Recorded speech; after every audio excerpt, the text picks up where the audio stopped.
অসুবিধার মধ্যে পড়তে হচ্ছে মৃতদেহ সৎকার করতে আসা আত্মীয় পরিজন সহ এলাকার সাধারণ মানুষদের।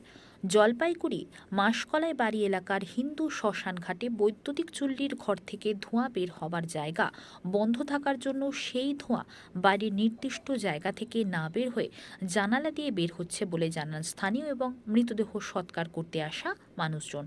ফলে চরম অসুবিধার মধ্যে পড়তে হচ্ছে তাদের। যদিও জলপাইগুড়ি পৌরসভায় সমস্যার সমাধান করবে বলে আশা করছে পুরসভার 18 নম্বর ওয়ার্ডের তৃণমূল কাউন্সিলর উত্তম বোস।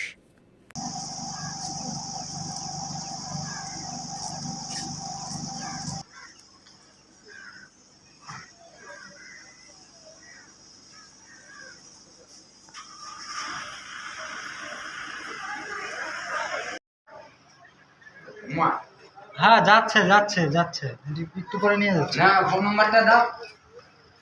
62 65501013154।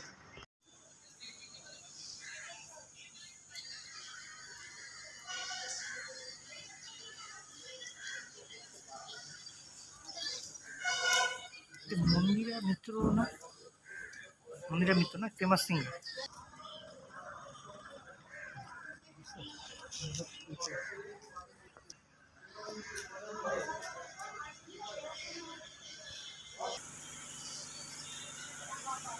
যেটা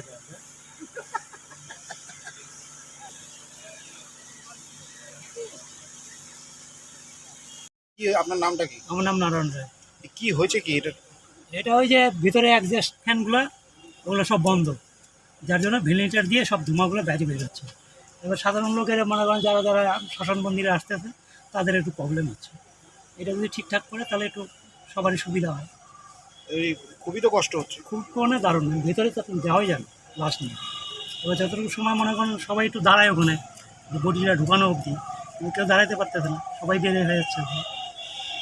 এটা এখন যদি ওরা যদি দেখে শুনে একটু কাজটা ঠিকমতো করে তাহলে সবারই সুবিধা হয়, পাবলিকেরও হয়। যেমন এই যে এখন যে গন্ধটা হচ্ছে, এই গোটা পাড়া কিন্তু সরাচ্ছে, এই যে ধুমাটা যেমন যাচ্ছে পাড়ার, তো অবশ্যই এমনি তো গন্ধ থাকেই। শ্মশানে এই যে শ্মশানের কলোনি যত লোক আছে গন্ধ পাই, তারপরে আজকে দেখতেছি আরও বেশি। এটা কি হচ্ছে, কি ব্যাপারে যদি? হ্যাঁ, আমি আমার ওয়ার্ডের আমার পাড়ার বাসিন্দার একজন মারা যায়। আমি ওখানে আসে দেখতে পাই যে ধোঁয়া বেরোচ্ছে। কোনো টেকনিক্যাল কোনো প্রবলেম হচ্ছে। আমি লোকাল কাউন্সিলর আছে পিঙ্কুকে খুব ফোন করি। আমি পিঙ্কু ব্যাপারটা ভাইস চেয়ারম্যানকে জানিয়েছে। নিশ্চয়ই যত তাড়াতাড়ি মানুষের প্রবলেমের হাত থেকে মুক্তি করা যায় তার একটা প্রয়াস জলপাইগুড়ি পৌরসভা নিশ্চয়ই করবে আশা করি। এবং যে পলিউশন হচ্ছে এই পলিউশন থেকে মুক্তি করতে খুব তৎকালীন যুদ্ধকালীন পরিস্থিতির মধ্যে দিয়ে এটাকে শেষ করার একটা প্রয়াস নেওয়া দরকার।